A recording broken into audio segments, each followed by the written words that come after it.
Baik, Assalamualaikum warahmatullahi wabarakatuh. Bertemu kembali dengan channel saya, Supriyanto Polsen. Baik, kali ini kita akan membahas tentang kelanjutan kemarin, tetapi kali ini kita lebih kepada kenapa orang itu gagal di network marketing.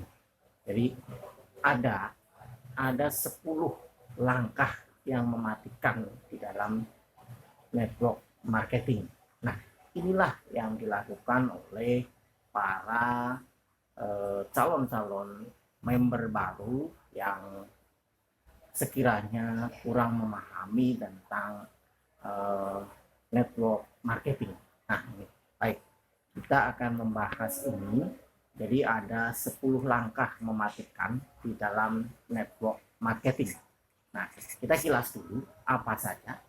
Yang pertama adalah tidak mempelajari marketing plan secara mendalam. Nah, apa yang dimaksud dengan mempelajari marketing plan secara mendalam? Di sini adalah banyak pebisnis network marketing yang langsung terjun tanpa mempelajari terlebih dahulu marketing plan-nya yang diberikan oleh perusahaan pemitra. Jadi mereka langsung bergabung karena tergiur iming-iming yang ditawarkan oleh leader-leader yang bersangkutan. Banyak di situ money game yang dikemas dengan cara multi level marketing atau bisnis networking.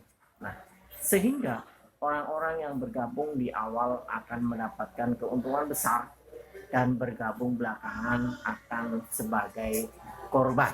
Nah, ini namanya money game. Jadi banyak yang tercoret ke situ. Yang kedua adalah tidak mempelajari produk yang dipasarkan.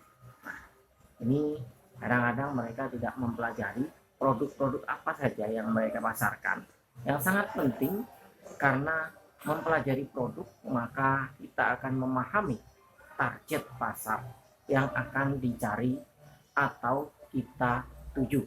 Nah, gitu.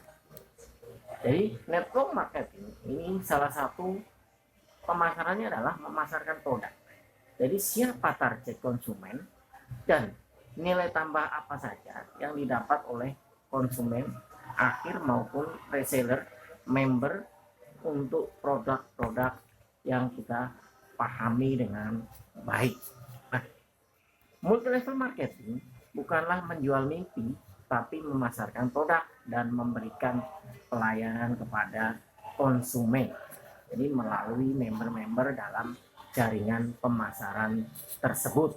Nah, banyak perilaku dari network marketing ini yang mengeluarkan banyak uang untuk membeli setumpuk barang dan barang tersebut menumpuk di dalam rumahnya.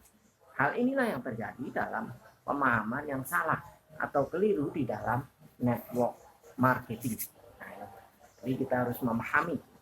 Nah, dalam konsep network marketing ini, para pelaku bisnis tidak perlu melakukan pembelian dalam jumlah yang besar karena suplai barang adalah tanggung jawab dari sebuah perusahaan. Ini yang kedua. Yang selanjutnya adalah yang ketiga. Yang ketiga adalah tidak melakukan penelitian terhadap perusahaan tempat bernaung. Banyak calon agen, member atau reseller yang begitu bergabung tanpa melakukan penelitian terlebih dahulu terhadap perusahaan yang ada di dalam itu sendiri. Ini banyak perusahaan-perusahaan multi level marketing atau network marketing yang tertutup setelah melewati 5 tahun atau tahun ke-10. Nah, biasanya terjadi karena tahap awal memberikan bonus yang berlebihan kepada para leader-leader untuk menarik mereka bergabung. Tuh. Jadi perusahaan yang buru-buru berdiri, yang baru berdiri atau kurang dari 5 tahun, perlu untuk diteliti terlebih dahulu. Hal ini penting karena kadang seorang leader menghabiskan banyak waktunya untuk bisnis tersebut ketika perusahaan tiba-tiba tutup. Nah, ini akan menjadi masalah besar bagi kita dan member-member kita di bawah kita. Nah, yang selanjutnya adalah yang keempat adalah beranggapan bahwa jaringan akan berkembang dengan sendirinya. Nah, iya. Jadi banyak orang network marketing setelah bergabung berpikir bahwa jaringan akan berkembang dengan sendirinya. Jadi tidak ada yang namanya investasi itu berkembang dengan sendiri tanpa kita melakukan sebuah pekerjaan atau melakukan action. Jadi jaringan akan dibangun secara otomatis oleh sistem secara online, padahal pengembangan jaringan belum tentu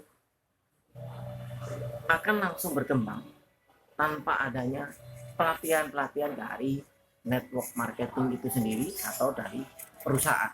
Kalau sudah ada pelatihan-pelatihan dan sebagainya, maka jaringan kita akan bisa berkembang sesuai dengan apa yang kita inginkan, tidak seperti yang dicontohkan seperti money game.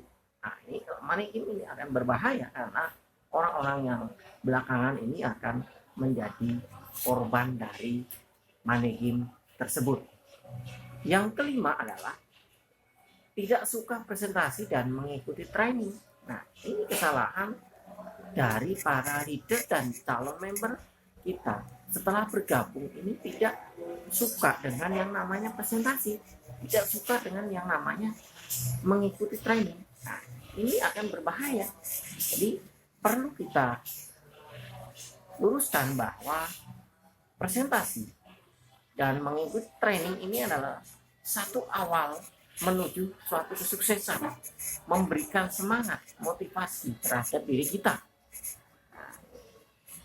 dan mengetahui apa sih yang ada di dalam bisnis networking tersebut, di perusahaan tersebut, leader-leader yang akan mengarahkan kita. Inilah yang perlu dilakukan, yaitu dengan namanya presentasi dan training. Nah, selanjutnya yang keenam adalah tidak melakukan pengembangan kepribadian. Nah, ini.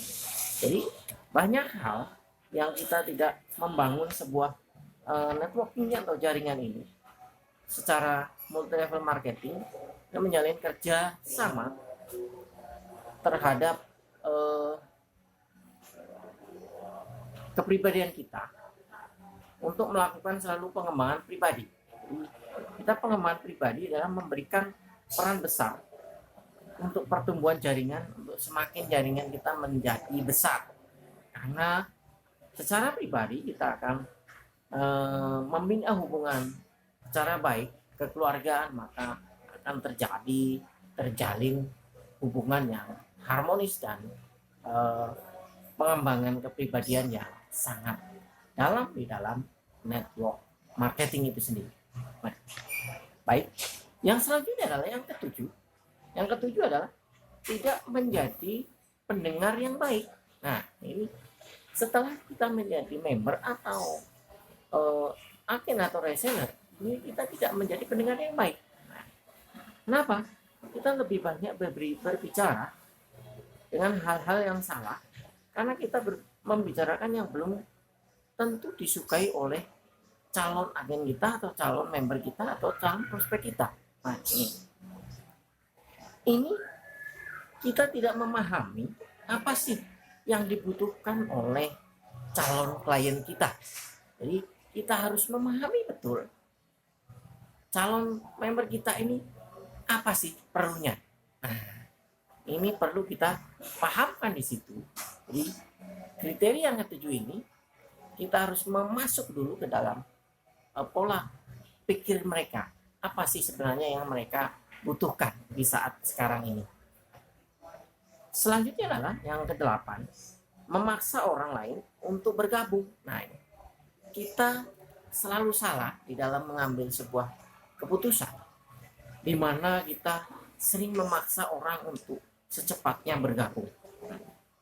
Karena saking semangat dan luar biasanya kita dalam menjalankan sebuah bisnis, kita banyak pemain multi level ini memaksa orang untuk bergabung dengan melakukan segala macam cara, bahkan sampai menipu dan menipu. Nah, ini praktek-praktek inilah yang dinilai akan negatif di dalam multi level itu sendiri atau di dalam network jaringan. Nah, jadi maaf saudara, maaf para pemirsa, saking semangatnya ini begitulah. Jadi saking semangatnya mereka langsung melakukan apapun yang terjadi, yang penting orang masuk. Nah, ini bahkan melakukan penipuan-penipuan yang seharusnya tidak mereka lakukan. Nah, ini tidak boleh terjadi di dalam bisnis networking jaringan. Nah, selanjutnya adalah yang ke-9, kita berfokus kepada penjualan pribadi. Nah, ini tidak boleh kita selalu berfokus terhadap penjualan pribadi. Kenapa? Kita menjual produk adalah awal untuk mempelajari oleh para pemain multi level atau network marketing. Betul, memang. Tetapi kita tidak boleh terpancing ke dalam jaringan itu. Artinya kita tidak boleh tergantung sekali terhadap penjualan pribadi, poin pribadi, tidak boleh. Kita harus berpikir ke depan bahwa kita harus mampu menjual dan mengajarkan kepada mitra-mitra yang telah bergabung dalam organisasi jaringan kita, supaya kita betul-betul bisa menguasai network marketing itu. Jadi inilah yang sering terjadi, bahwa tanpa ada penjualan produk maka patut dicurigai sebagai money game. Jadi kalau network marketing itu harus ada produknya. Jadi kalau sesuatu yang tidak ada produknya, maka itu adalah money game. Money game itu dilarang. Pasti yang di belakang akan mengalami kesulitan atau kesusahan, dan dia tidak, jangankan balik modal, dapat produknya aja tidak. Nah, ini itu yang ke-9. Yang terakhir, yang ke-10, ini sangat penting sekali. Ini juga terjadi bahwa walaupun kita sudah mempunyai jaringan yang besar, tetapi kita lupa dengan bonus-bonus yang sudah kita terima. Jadi yang ke-10 ini adalah kita tidak melakukan pembinaan terhadap jaringan kita. Nah, ini faktor yang sangat penting sekali untuk kita bisa terus mengembangkan jaringan kita, melebarkan sayap kita, bahwa kita harus melakukan pembinaan terhadap jaringan kita. Jadi mitra-mitra adalah aset dalam sebuah multi level marketing atau network jaringan. Jadi tidak boleh kita yang penting leader ini untuk mengembangkan mitra-mitra, biasanya seorang leader harus menginvestasikan waktunya. Jadi minimal adalah leader ini menginvestasikan waktunya untuk membina jaringan. Bahkan banyak leader-leader ini melakukan sebuah pelatihan yang dia danai untuk bisa mendapatkan hasil yang lebih besar lagi, dan untuk membina jaringan dia menjadi sangat besar. Jadi ada yang bilang bahwa apa yang didapatkan di dalam network marketing adalah 60-40. Jadi 60% untuk pengembangan dan melakukan pembinaan di dalam jaringan itu. Yang 40% baru kita nikmati untuk diri kita dan keluarga kita. Nah, ini. Tapi itu memang akan menjadi satu titik temu bahwa kita akan bisa untuk mengembangkan jaringan kita sesuai dengan apa yang kita inginkan. Nah, ini. Jadi ada 10 poin pokok kenapa orang mati di dalam bisnis jaringan. Jadi kita akan kilas balik. Nah, jadi ada 10 langkah mematikan di dalam network marketing jaringan. Yang pertama, jadi kesalahan leader ini, tidak mempelajari marketing plan secara mendalam. Yang pertama tadi sudah. Yang kedua, tidak mempelajari produk secara yang dipasarkan. Yang ketiga adalah tidak melakukan penelitian terhadap perusahaan tempat bernaung. Yang keempat adalah beranggapan bahwa jaringan akan berkembang dengan sendirinya. Nah, yang selanjutnya adalah tidak suka presentasi dan mengikuti training. Yang keenam adalah melakukan pengembangan kepribadian. Nah, yang ketujuh adalah tidak menjadi pendengar yang baik. Yang kedelapan adalah memaksa orang lain untuk segera bergabung. Nah, yang kesembilan adalah berfokus pada penjualan pribadi. Nah, yang ke-10 tidak melakukan pembinaan terhadap jaringan kita. Nah, baik pemirsa, silakan kalau pemirsa ingin beradu bacot di kolom komentar, sampaikan. Nanti akan kita bahas di channel Supriyanto Polsen untuk hal-hal yang perlu kita ketahui ke depan. Silahkan kalau Anda menyukai ini, silahkan Anda like, Anda subscribe, Anda bunyikan lonceng untuk mendapatkan notifikasi-notifikasi berita-berita terbaru dari channel Supriyanto Polsen. Dan untuk mendapatkan berita itu silahkan Anda berkomentar di kolom komentar atau ke WA saya langsung 085 250 70 97 16. Demikian jadi 10 langkah mematikan di dalam bisnis network marketing. Demikian. Assalamualaikum warahmatullahi wabarakatuh. Salam sukses. Go berkah, no riba.